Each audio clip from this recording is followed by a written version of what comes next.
Halo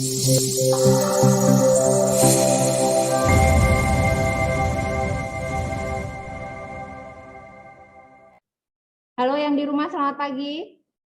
Pagi, Bu. Pagi, Bu. Kita Pagi. cek kehadiran dulu ya. Alex, silahkan langsung nyalakan kameranya. Gabriel Dorothy. Oh, di sini. Alfa di sini, Rama ada, Geraldine, Joelo, Jovita, Raka, Marcel. Hadir, Ibu. Semua hadir ya hari ini ya. Hari ini kita akan belajar tentang pergeseran kesetimbangan. Sebelum kita bahas apa itu pergeseran kesetimbangan, seperti apa sih pergeseran kesetimbangan itu, saya mau minta kalian untuk membuka link Jamboardnya. Link Jamboardnya udah ada di SC ya, yang di rumah juga ya. Silahkan dibuka, mengikuti Jamboard yang sudah saya siapkan. Lalu kalian silahkan buka di halaman 2. Yang di sini mau lihat yang di layar atau pakai laptop masing-masing?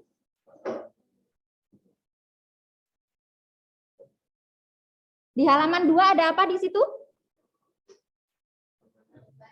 Gambar ya, oke. Silahkan coba sampaikan pendapat kalian ketika kalian melihat gambar itu. Di situ ada gambar 3 orang. Kira-kira apa sih yang tersirat dalam gambar itu? Coba, yang di rumah ataupun yang di sini boleh. Ditulis yang merasa malu untuk, biasanya kan kalau ngomong ada yang malu-malu tuh, boleh ditulis di Jamboardnya, silahkan menulis. Kalau yang di sini mau menyampaikan langsung silahkan. Ada? Ya, Rama? Yang di tengah jadi nyamuk. Jadi nyamuk itu kan kalau cewek cowok, ini kan cewek semua. Oke, pertemanan ya. Teman kiri, kanan, cinta, tapi yang tengah jadi yang benar dong. Yuk, yang sesuai dengan gambarnya, nggak usah kemana-mana menyampaikannya. Yuk.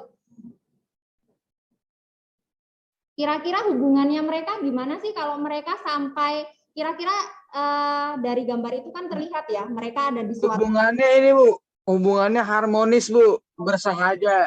Oke, hubungannya persahabatan harmonis. bagi kepompong, Bu. Oke, persahabatan harmonis. Ada lagi yang menyampaikan? Kedekatan. Oke, ada persahabatan, ada kedekatan, ada yang menyampaikan teman dekat di sini ya. Terlihat dari gambarnya ada 3 cewek nih yang kayaknya mereka pergi liburan bareng-bareng ya. Kalau mereka sampai pergi liburan bareng-bareng itu kan berarti hubungan mereka gimana? Deket banget Erat, ya, Bu. hubungannya Iya, deket Bu. banget, atau tadi seperti yang disampaikan oleh Carlos, hubungannya harmonis. Jadi di situ ada hubungan persahabatan yang harmonis di antara ketiga cewek itu. Nah, sekarang pertanyaan kedua, masih berhubungan dengan gambar.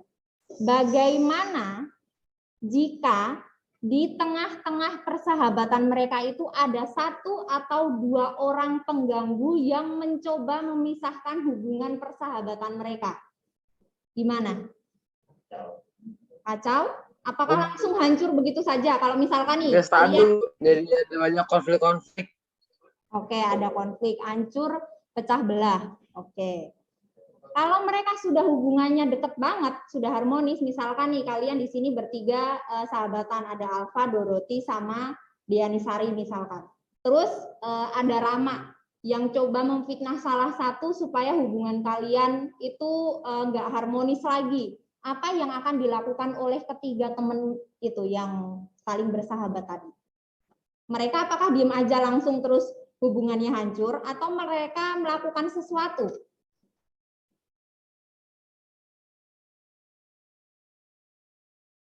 Misalkan ada pengganggu, pasti kalian ngapain sih, iya nggak?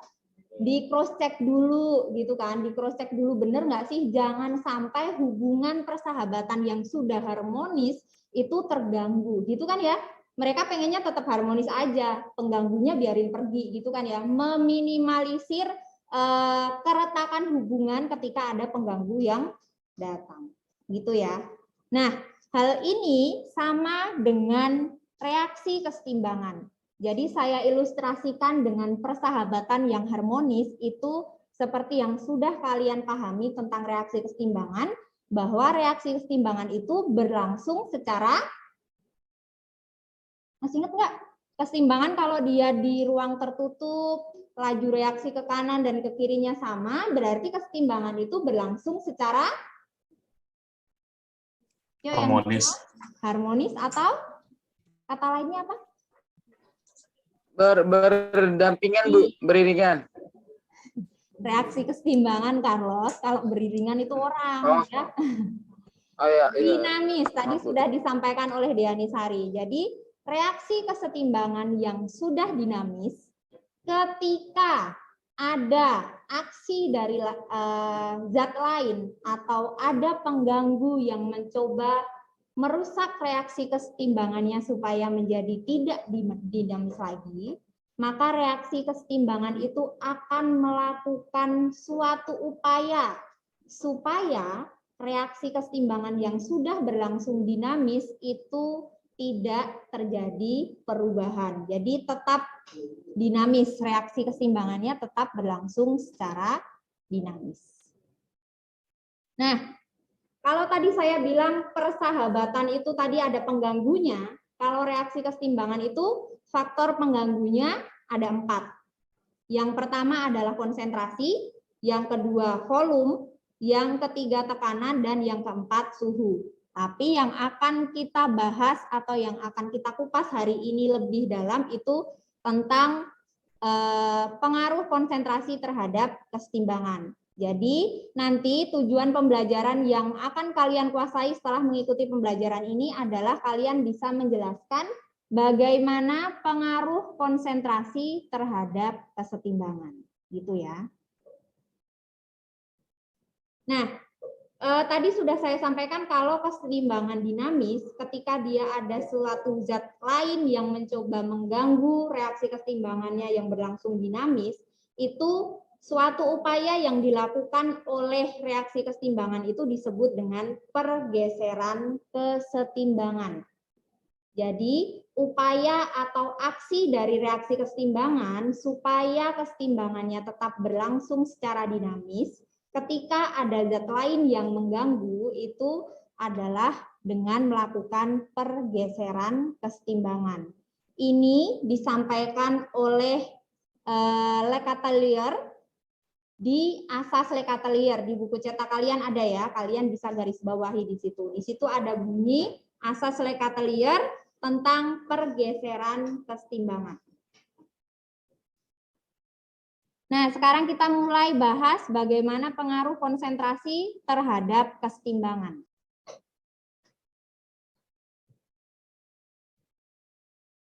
Yang di rumah saya mau tanya, posisinya Rama di kamera kalian kelihatan atau tidak? Kelihatan ya, posisinya Rama kelihatan ya. Oke, saya nanti mau mengambil contoh di situ ingin melibatkan Rama. Oke, Rama yuk, jadi timbangan kamu. Nah, boleh di tangan sebelah kiri, sebelah kanan boleh. Oke, yang di rumah bisa lihat ya. Oke, Rama akan saya ilustrasikan sebagai reaksi kesetimbangan, di mana tangan kanannya Rama itu sebagai reaktan. Ya, saya akan bilang zat A di reaktannya akan menjadi zat B. Jadi produknya ada di tangan sebelah kirinya, ya. Jadi reaktannya ada di sebelah kanan, produknya ada di sebelah kiri. Ini adalah reaksi kesetimbangan antara zat A dan zat B. Ini reaksi kesetimbangan ya. Oke, timbang ya Rama. Beratnya agak sama kan? Oke. Beratnya antara yang kanan dan yang kiri itu sudah seimbang ya. Jadi ini reaksi kesetimbangan. Nah, sekarang kalau misalkan reaksi kesetimbangan ini akan saya tambahkan zat yang sama di reaktannya. Reaktannya tadi sebelah kiri atau sebelah kanan? Kanan ya. Kanan, Bu. Oke, di sebelah kanan atau reaktannya itu mau saya tambah. Apa yang terjadi coba? Kira-kira gimana? Masih setimbang atau enggak kira-kira? Enggak ya? Ada perubahan di situ ya? Perubahan dari reaktan atau produknya berarti? Reaktannya bertambah atau berkurang? Bertambah ya. Jadi reaksi keseimbangan antara zat A dan zat B ketika saya tambahkan zat A atau reaktannya itu saya tambah, maka terjadi perubahan keadaan reaksi keseimbangannya. Yang awalnya dia setimbang, kemudian dia menjadi tidak setimbang lagi. Ya, lalu bagaimana kira-kira menurut kalian kalau keadaannya sudah seperti ini? Kira-kira bagaimana supaya reaksinya itu kembali menjadi setimbang tanpa harus saya menambahkan sesuatu di sini. Maksudnya saya nggak perlu nambahin zat lagi di sini, tapi keadaannya seperti ini. Zat A-nya lebih banyak daripada zat B-nya. Bagaimana caranya kira-kira supaya menjadi setimbang lagi? Yang di rumah? Tangan kirinya lebih dikuatin biar lebih setimbang, Bu. Biar setimbang lagi. Itu namanya apa? Dikuatin lagi, dinaikkan lagi gitu. Iya, dinaikin lagi. Namanya kalau kita hubungkan dengan pergeseran keseimbangan yang tadi berarti bagaimana? Kecepatan reaksinya yang cepat ada nggak? Kecepatan reaksinya diperlambat. Tangan kanan, Bu, ke tangan kiri. Saya salah, Bu. Kalau dihubungkan dengan pergeseran keseimbangan yang sudah tadi kita bahas, kira-kira nih, dia mau ngapain sih supaya seimbang lagi? Kalau kita hubungkan dengan pergeseran keseimbangan, bagaimana ditambah jika konsentrasi reaktan digeser? Oke, ada digeser. Apanya yang digeser? Reaktannya yang digeser ya. Jadi ada arah pergeseran di situ. Ada. Dari mana ke mana arah pergeserannya? Dari reaktan ke produk. Jadi kalau misalkan reaktannya saya tambah, berarti aksi dari reaksi keseimbangan yang sudah dinamis tadi adalah dengan melakukan pergeseran dari reaktan ke produk atau dari zat yang ditambah ya. Pertanyaan pertamanya sudah terjawab. Bagaimana pergeseran keseimbangan jika konsentrasi reaktan ditambah? Berarti akan terjadi pergeseran dari reaktan ke produknya. Sekarang coba kita menjawab pertanyaan yang kedua.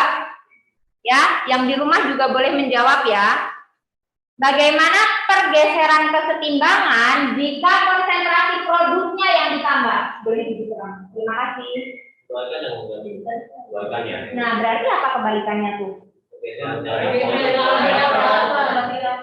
Pergeserannya menuju ke oke.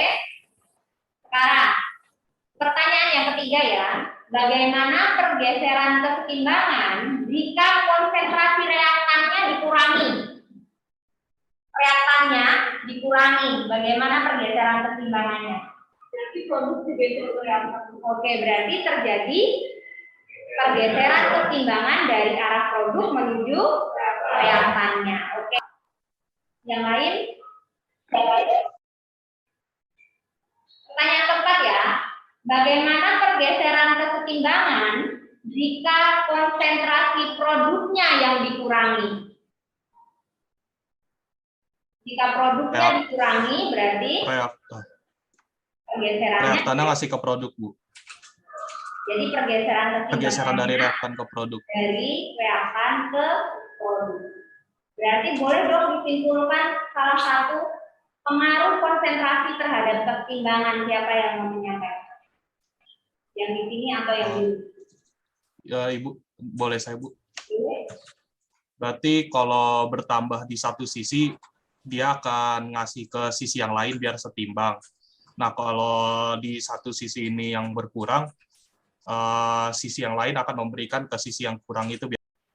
Oh ini Bu, berarti boleh kayak gini nggak Bu? Simpulannya maksudnya Berarti reaksinya akan bergeser ke zat yang berkurang, yang dikurangi gitu konsentrasinya, bisa Bu? Betul. Atau reaksinya itu akan bergeser ke arah yang jumlahnya lebih Sedikit. Ya, lebih sedikit. Oh. Oke, tadi kan saya kasih contohnya itu sama dengan menambahkan massa ya istilahnya. Kenapa saya kasih ilustrasinya masalah menggunakan massa? Tidak menggunakan konsentrasi langsung. Masih ingat nggak hubungan massa sama konsentrasi? Jangan berbeda. Coba, saya mau tes dulu. Tadi kan saya menambahkan ke ilustrasi yang saya jelaskan ke Rama tadi, saya menambahkan buku, otomatis massanya bertambah ya kan? Massa di tangan kanannya atau beban di tangan kanan Rama itu kan massanya menjadi bertambah. Kenapa saya kasih ilustrasinya menggunakan massa? Apa sih hubungannya massa sama konsentrasi? Kan yang kita bahas di sini konsentrasi. Apa hubungannya? Bu, Ya. bisa nggak sih Bu, kan rumus molaritas itu, rumus konsentrasi itu kan molaritas. Nah, molaritas itu rumusnya yang mol per volume. Nah, Ya, terus? habis itu mol itu kan rumusnya massa per mr. Terus? Nah,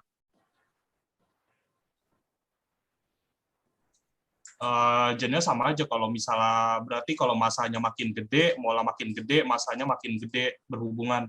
Nah, kalau masanya kecil, mola kecil, habis itu molaritasnya juga kecil. Jadi masih tetap berhubungan, Bu.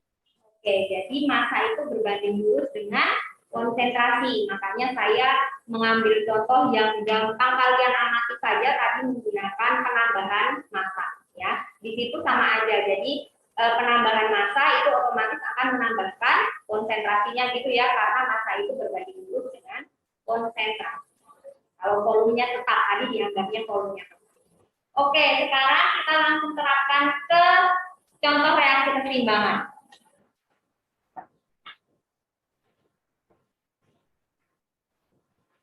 Silakan semuanya perhatikan reaksi keseimbangan yang ada di sini. Saya akan kasih pertanyaan acak, silakan kalian menjawab satu atau dua orang. Saya kasih pertanyaan pertama. Ya, silakan ya yang mau menjawab. Pertanyaan pertama, bagaimana reaksi kesetimbangan berikut jika konsentrasi ion Al3+-nya itu saya tambah?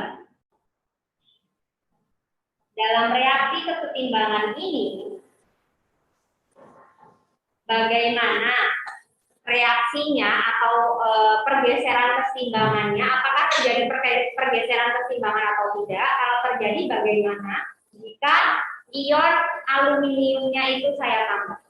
Yuk, cepat-cepat. Konsentrasi ion aluminiumnya saya tambah. Yuk, yang di rumah atau yang di sini yang di rumah boleh langsung sebutkan nama.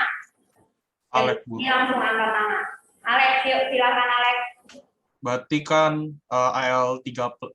aluminium 3+ itu kan di bagian produk. Nah, kalau di bagian produk bertambah berarti nanti di produk di bagian reaktan. Al3+ itu reaktan. Nah, jika di reaktan bertambah berarti nanti reaksinya akan bergeser ke di bagian produk biar nanti setimbang lagi. Berarti nanti akan terjadi pergeseran kan Bu di yang AlOH3 itu? Oke, akan terjadi pergeseran, arahnya kemana? Ke kiri atau ke kanan? Karena Al3+-nya itu di kiri, berarti nanti pergeserannya ke kanan, Bu. Oke. Pergeseran keseimbangannya mengarah ke produk atau terjadi pergeseran keseimbangan ke arah kanan. Sudah paham? Paham semua yang di sini? Geraldine paham? Samuel? Paham? Soal nomor 2. Yuk, gantian yang di sini dong. Kalau misalkan di situ ion H+-nya itu berkurang, bagaimana reaksi keseimbangan? Berkurang. Yuk, yang di sini siapa mau menjawab? yang di kelas? Jika ion H plusnya menjadi berkurang. Yuk, Valen. Berarti H plus itu kan ada di produk kan, Bu, berkurang. Berarti di reaktan akan bergeser ke produk. Pergeserannya menuju kemana aja? Pergeserannya ke kanan ya. Karena ion H plusnya itu ada di sebelah kanan, ion H plusnya berkurang. Kan tadi kesimpulan yang sudah kalian buat, pergeseran keseimbangan itu mengarah ke yang konsentrasinya lebih sedikit gitu kan ya. Yang lebih sedikit ada di sebelah kanan. Jadi dia akan bergeser ke arah. Oke, untuk pergeseran keseimbangan yang disebabkan oleh konsentrasi, saya rasa cukup sampai di sini. Ada yang mau ditanyakan dulu atau tidak? Marcel? Pengen mastiin aja Bu, artinya kalau misalnya bahasanya konsentrasi reaktan itu dikurangi, artinya reaktan itu diberi kepada produk gitu ya Bu ya bahasanya? Apa gimana Bu? Reaktannya dikurangi itu artinya diambil. Dari misalkan kamu mereaksikan di wadah gitu ya. Keadaan setimbangnya misalnya kamu harus memasukkan 10 mili misalnya, tapi yang kamu masukkan cuma 5 mili, seperti itu maksudnya berkurang. 5 mili dengan konsentrasi yang lebih kecil. Yang kamu masukkan, maksudnya konsentrasi yang direaksikan. Awalnya misalnya dalam keadaan seimbang itu harusnya kamu mereaksikan 1 molar, tapi kamu mereaksikan hanya setengah molar. Itu maksudnya pengurangan konsentrasi. Oke, kalau sudah, saya mau tunjuk secara acak dong di sini. Kesimpulan 1 aja buat yang di rumah. Fabio, coba simpulkan lagi 1. Pokoknya yang saya tangkap Bu, kalau misalkan salah satu di antara produk atau reaktannya itu ditambah atau berkurang, berarti itu akan terjadinya suatu pergeseran Bu. Ya, pergeserannya yang seperti apa? Kalau misalkan nih, kalau misalkan zat reaktannya ditambah nih, berarti akan geser ke arah pembentukan produk. Kayak sehingga akan terjadi pergeseran ke jumlah mol yang kecil. Kalau misalkan reaktannya dikurang, berarti dia akan pindah bergerak ke kiri atau ke arah reaksi sehingga konsentrasi reaksinya ditambah gitu. Oke, sudah paham ya tentang pergeseran keseimbangan yang dipengaruhi oleh konsentrasi ya. Oke, untuk penjelasan pergeseran keseimbangan yang dipengaruhi oleh konsentrasi cukup sampai di sini. Silakan setelah ini kalian menuliskan di kolom komen tujuan pembelajaran tentang apa yang sudah kalian dapatkan dari pembelajaran hari ini. Ya, kemudian kita akan lanjutkan untuk penjelasan ke pergeseran keseimbangan yang disebabkan oleh faktor lain pada pertemuan berikutnya. Oke, terima kasih.